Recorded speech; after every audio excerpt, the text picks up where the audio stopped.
종종 새벽 기도를 나오면서 동력 하늘을 보면 얼마나 아름다운 동토오르는 하늘이 밝아지면서 아름다운 장관을 연출하는지 모릅니다. 우리 하나님은 화가신가 보다. 석양의 노을이 어떤 때는 너무 붉게 불이 타는 것처럼 그렇게 노을이 져서 카메라 핸드폰으로 사진을 찍게 되곤 합니다. 여러분, 비 오는 날 갑자기 구름을 비집고 햇빛이 비치기 시작을 하면서 내리는 비에 아름답게 무지개가 쫙 펼쳐질 때 차 타고 가다가도 갓길에 세우고 사진을 찍게 되어지죠. 정말 마음을 환하게 만들어주는 아름다운 장면입니다.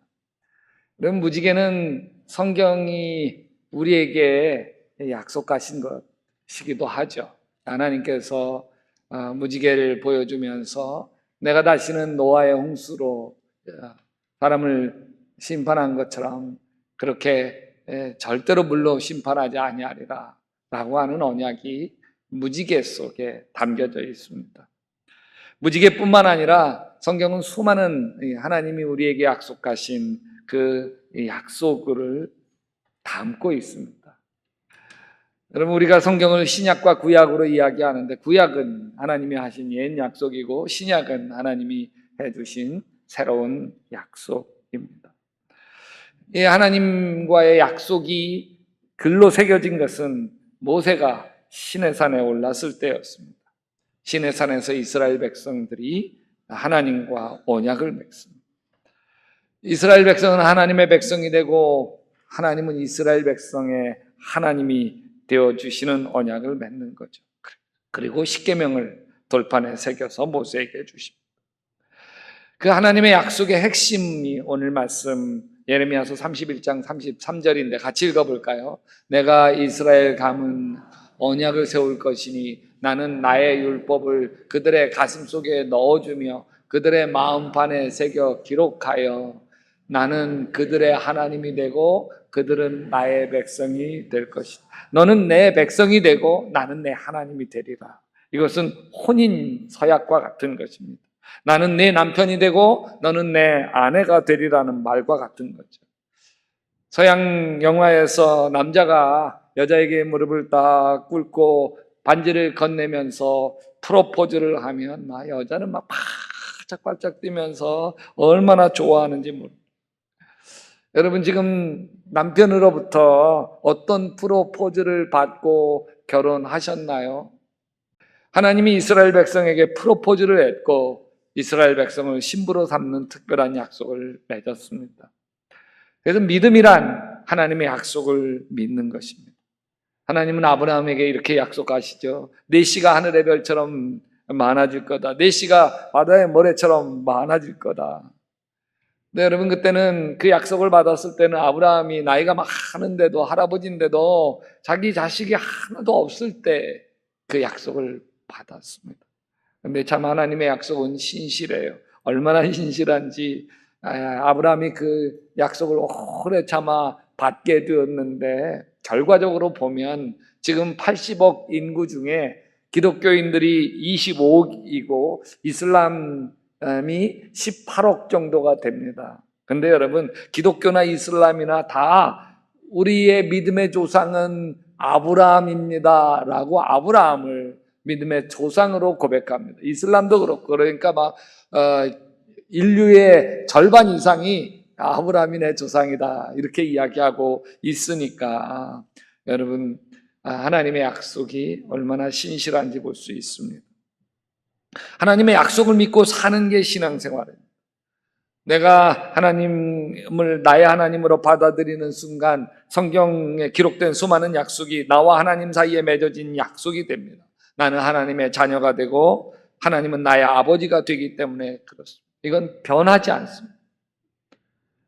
이 여자 이수의라는 자서전 책에서 역사의 경랑을 헤쳐온 그 가족에 대한 기가 막힌 사연을 이야기합니다. 20살 여인이 4살 연상의 청년에게 마음을 빼앗겼습니다.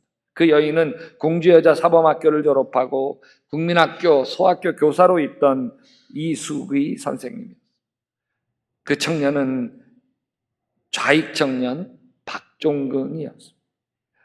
47년 6월 결혼식을 올렸고 단칸 새방에서 시어머니와 함께 신혼생활을 시작했습니다. 신혼 6개월 만에 남편은 내가 1년쯤 뒤에 돌아오겠다며 북으로 떠났고 그것이 남편을 본 마지막이었습니다. 다음에 딸이 태어났고 얼마 뒤에 6.25 전쟁이 시작되었습니다. 어찌된 영문인지 전쟁 때 경북 지역의 남로당 책임자였던 남편은 한 번도 가족을 찾지 않았고 나중에 알았지만 남편은 52년 2월 17일 산에서 전투하다 전사했습니다. 이 남편은 아내와 갓난 딸을 저버리고 만 것이었을까? 혼자 딸을 키우며 평생을 청산과부로 지냈던 이 여자 이숙이 씨에게 53년의 세월이 흘렀고 74세의 할머니가 되었습니다. 그런데 2000년 8월 27일 70살쯤 되어진 낯선 할아버지가 이숙이 여사를 찾아왔습니다. 자기 이름은 이익진이고 남편 박종근 휘하 부대에서 가장 나이 어린 대원이었는데 국가보안법으로 36년 동안 감옥살이를 하다가 얼마 전에 풀려나게 되었다고 했습니다. 50년 전 박종근 대장의 지시로 자기가 이숙이 여사님과 그 딸을 찾으러 몇 차례나 연락병 역할을 하려고 했지만 찾지 못해서 끝내 실패했다는 이야기도 해주었습니다. 53년 만에 듣게 된 남편 소식이었습니다. 이숙이 여사는 홀로 키워온 딸에게 몇 번이나 되뇌이면서 얘기합니다. 야, 그 사람이 우리를 찾았단다. 글쎄 그 사람이 우리를 찾았단다. 그날 밤 이숙이 여사는 수십 번 그 말을 되뇌이었고 딸 박소은 씨도 온몸에 소름이 끼쳤습니다. 한 번도 얼굴을 보지 못한 채 아버지 사진만 간직하고 있었는데 나의 아버지, 어머니의 남편, 나에게도 가족이 있었구나. 그리고 내 아버지는 우리를 잊지 않고 찾았구나.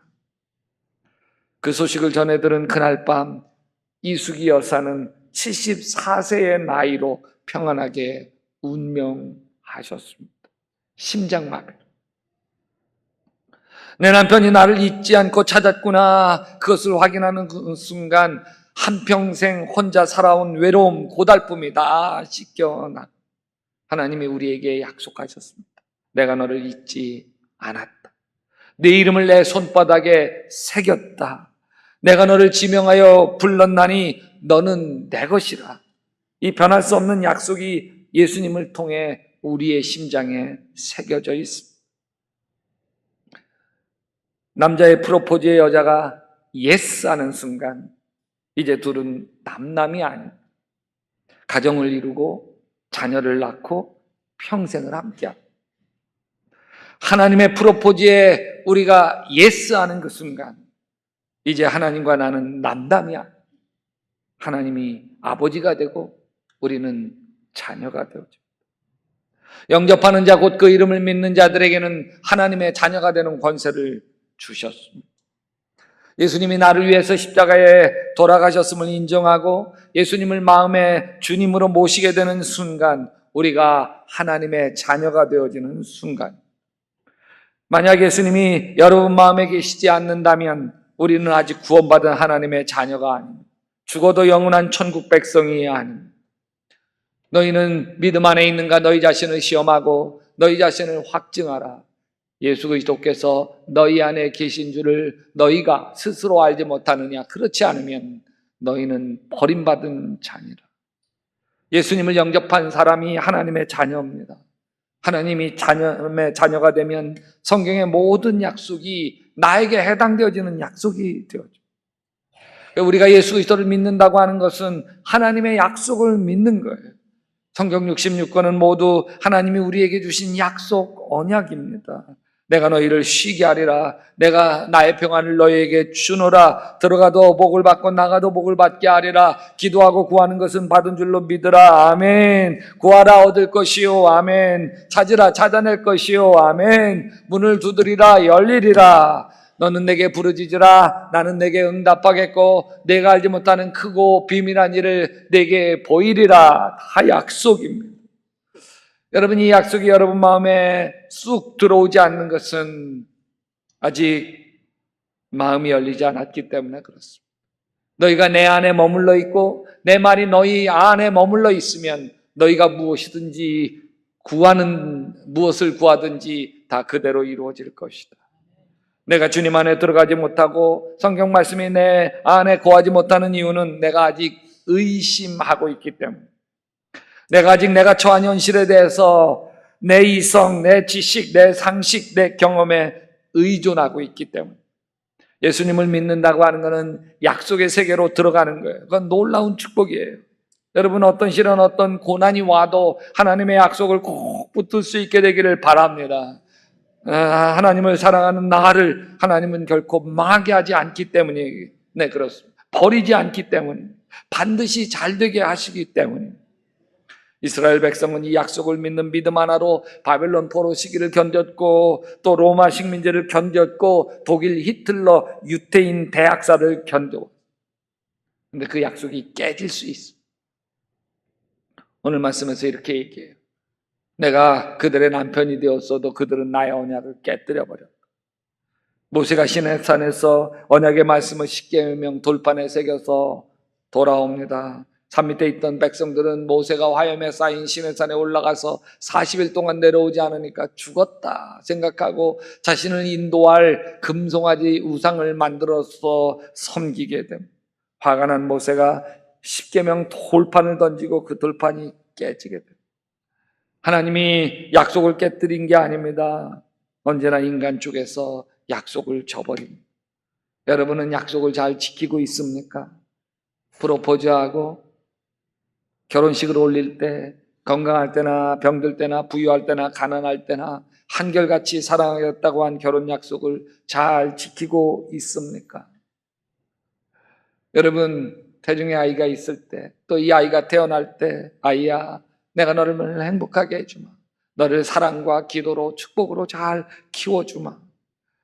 그렇게 자신과 아이 앞에서 약속을 했는데 잘 지키고 있습니까? 집사 되시고 권사가 되실 때 내가 하나님을 기쁘게 해드리겠습니다. 그렇게 고백했던 약속을 여러분 지금은 잘 지키고 있으십니까? 우리는 얼마나 쉽게 약속을 저버리는지 모릅니다. 그래서 사랑하는 아내는 나의 사랑에 목말라 하고 있는데 나는 아내를 채워주지 못한 채 아내를 가장 힘들게 하는 남편이 되어 있지 않나요? 내 아들, 내 딸 정말 세상에 가장 행복하게 해주겠다고 스스로 약속했지만 잦은 부부싸움과 다툼 속에 자녀 마음에 깊고 깊은 큰 상처를 안겨주고 자녀들 공부해라 뭐해라 이러면서 자녀들에게 어느새 잔소리를 쏟아내고 있는 그런 엄마 아빠가 되어 있지 않습니까? 여러분, 내 힘으로 내 노력으로 하던 모든 것이 엉망으로 되어 버려 있지는 않느냐는 거예요. 바로 이때가 하나님의 약속을 다시 붙들 때. 저는 94년 목사 안수를 받았습니다. 목사 안수를 받는 게 무척이나 두려워서 장기 금식을 했고 43kg 뼈만 앙상한 모습으로 목사 안수를 받았습니다. 목사 안수 받을 때 한없는 눈물을 주님께서 주셨습니다. 그때 하나님께 이렇게 고백했습니다. 제가 하나님의 희망이 되겠습니다. 하나님, 정말 좋은 목사 되겠습니다. 그런데 저는 그렇게 좋은 목사가 못 되었습니다. 한국교회 교인들이 순결한 목사, 검소하고 청빈한 목사, 양떼를 생명처럼 사랑하는 목사에 목말라 하고 있는데 저는 그렇게 훌륭하고 능력 있는 목사가 되지는 못하고 있습니다. 설교는 얼마나 많이 죽었는지 모릅니다. 어떤 남자 집사님이 저를 만나자고 하더라고요. 밥을 잘 사주더라고요. 맛있게 먹었어요. 근데 할 말을 꺼내면서 전도사님, 설교 시간에 가족 얘기 좀 하지 마세요. 우리가 전도사님 가족 얘기 들으려고 교회 나오는 거 아니지 않습니까? 그 자리에서 저는 웃음을 잃지 않고 저도 설교를 잘하고 싶지만 그게 잘 안 되네요. 그날 밤 잠을 이루지 못했습니다. 그리고 새벽 계단에 엎드려 얼마나 가슴을 치며 몸부림쳐 기도했는지 모릅니다. 이런 수모를 당하면서 목회를 하고 있는 나 자신이 불쌍해서 울었어. 이런 바보 같은 놈. 내 수준은 이 정도밖에 안 되지. 꼴 좋다. 여러분, 이 세상에서 가장 아픈 게 뭔지 아세요? 남이 나를 비난할 때 물론 아프죠. 남에게 참 상처를 줄 때 물론 많이 아파요. 근데 여러분, 가장 아픈 거는 내가 나를 비난할 때 가장 아파요. 가장 아픈 건 내가 나에게 실망하고 내가 나를 싫어할 때 가장 아픕니다. 바로 그때였습니다. 하나님이 선명하게 저에게 다가와서 제 마음에 한 말씀을 던져주셨어요. 규희야, 나는 내가 좋다. 그 음성이 얼마나 울었는지 모릅니다. 내가 싫어하는 나, 무능하고 바보 같아서 싫어하는 나를 주님이 좋다고 하셨습니다.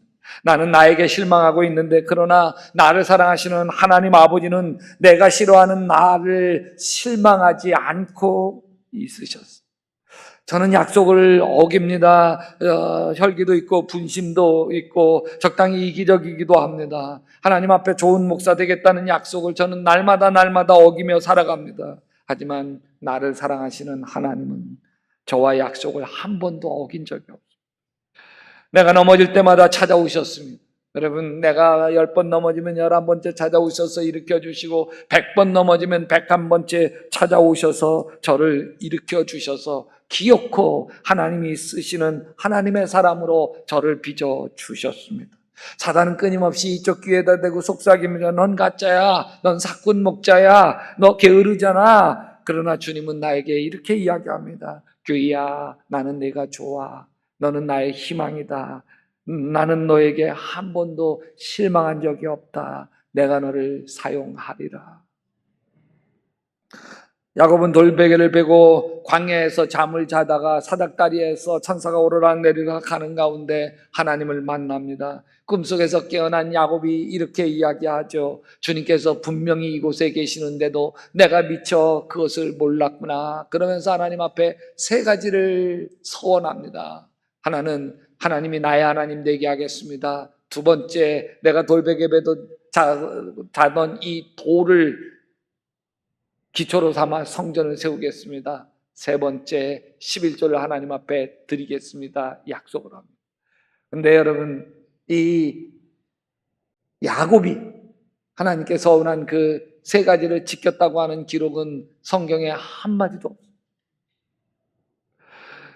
근데 그것 때문에 하나님께 약속한 걸 지키지 못해서 결국 야곱이 인생 벼랑 끝에 몰리는 참 위급한 상황을 여러 번 맛봐야 했습니다. 그런데 그때마다 하나님께서 나타나셨어요. 야곱에게 피할 길을 주셨어요. 야곱이 하나님께 약속을 지킨 게 아닙니다. 하나님이 일방적으로 야곱에게 한 약속을 지켜주신 것입니다. 여러분, 하나님을 바라보시기를 바랍니다. 나는 넘어져도 다시 찾아오셔서 일으켜주시는 우리 주님을 바라보시기를 바랍니다. 성경에 있는 인물 중에 우리가 본받을 필요가 없는 인물이 있습니다. 야곱. 그 야곱은 우리가 본받을 필요가 없는 인물입니다. 왜냐하면 이미 우리는 야곱과 똑같이 닮아 있기 때문에 그렇습니다. 이 지렁이 같은 야곱아, 그렇게 지렁이같이 실수도 많이 하고 넘어지고 속이는 자가 되고, 야곱이라는 이름 자체가 속이는 자, 다른 사람 걸려 넘어지게 하는 자, 그런 자인 것처럼 여러분, 우리가 야곱과 같은 존재예요. 근데 하나님께서는 그 야곱을 사랑하셨고 그 야곱을 이스라엘로 만들어 주셨습니다. 지금도 이스라엘 나라는 야곱의 이름인 이스라엘을 사용하고 있습니다. 우리는 야곱과 같이 잘 넘어져요. 실수도 많아요. 문제도 많아요. 그래서 우리 자신, 나 자신을 보면 희망이 없습니다. 그러나 하나님을 바라보십시오. 허물투성이인 나를 있는 모습 그대로 사랑하시는 하나님을 바라보십시오. 하나님이 희망이, 하나님은 끝내 나를 빚어서 하나님의 걸작품으로 만들어 주십니다. 오늘 예레미야 말씀에서 하나님은 우리에게 이렇게 이야기해요. 보라 날이 이르리니 내가 이스라엘 집과 유다 집에 새 언약을 맺으리라. 무슨 언약? 새 언약을 새롭게 약속하리라는. 여러분, 인생에 위기가 없는 사람 없죠. 가정에 위기가 없는 사람 어디 있어요? 교회에 위기가 없는 교회가 어디 있겠어요? 우리는 이 세상에서 버림받기도 하고 실패하기도 하고 내 인생 끝장나는 절망스러운 상황에 버려지기도 하지만 그것이 끝이 아닙니다. 정말 새로운 시작, 새로운 탄생이 늘 우리의 인생의 고난과 시련, 역경 가운데 기다리고 있습니다.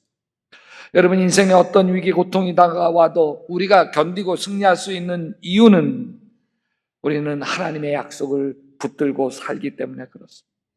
하나님이 나 잘되게 하실 거야. 아멘. 하나님이 나 지금의 고난이 변하여 축복이 되게 하실 거야. 아멘. 야곱아, 너를 창조하신 주님께서 말씀하신다. 이스라엘아, 너를 지으신 주님께서 말씀하신다. 내가 너를 속량하였으니 두려워하지 마라. 내가 너를 지명하여 불렀으니 너는 나의 것이다. 내가 물 가운데 건너갈 때에 내가 너와 함께 하겠고 내가 강을 건널 때에도 물이 너를 침몰하지 못할 것이다. 내가 불 속을 걸어가도 끌리지 않을 것이며 불꽃이 너를 태우지 못할 것이다. 여러분, 우리는 다 연약한 사람, 잘 넘어지는 사람. 그러나 하나님이 우리를 사랑하십니다. 하나님이 우리를 사랑하십니다. 여러분을 사랑하십니다. 우리가 흠이 없기 때문에 그런가요? 완벽하기 때문에 사랑하시나? 아니에요. 허물이 많으면 많을수록 오히려 하나님이 더 사랑하십니다. 어느 날 유치원 다니던 제 딸이 저에게 물었습니다. 아빠는 나를 사랑해? 그럼 사랑하지. 세상에 너 사랑하지. 거짓말. 왜? 내가 신경질 내부리고 내가 고집 부리고 내가 말썽을 부려도 아빠 날 사랑해? 거짓말. 그러는 거예요. 아니야. 사랑하는 딸아, 내가 신경질 부리고 짜증 부릴 때는 아빠가 슬픈 마음으로 너를 사랑하고 내가 아빠 안마해주고 아빠에게 뽀뽀해주고 아빠 말 잘 듣고 행복하게 하면 아빠는 기쁜 마음으로 너를 사랑해. 이래도 너를 사랑하고 저래도 너를 사랑한단다. 여러분, 이게 하나님 아버지의 마음입니다. 여러분, 한순간도 우리를 사랑하지 않는 적이 없습니다. 우리가 하나님을 외면하고 하나님 가슴 아프게 할 때 우리 주님께서는 우리를 슬픈 마음으로 사랑하시고 우리가 하나님을 기쁘게 할 때는 하나님이 기쁜 마음으로 우리를 사랑하시는 것이죠. 여러분, 하나님의 약속을 꼭 붙들 수 있게 되시기를 바랍니다. 그래서 지금 슬픔이 변하여 춤이 되게 하시고 지금 고통이 변하여 축복이 되게 하시는 하나님을 바라보시기를, 그래서 지금의 슬픔, 어려움, 시련과 역경을 다 지나가게 하시는 신실하신 하나님을 붙들게 되시기를 주님의 이름으로 축원합니다.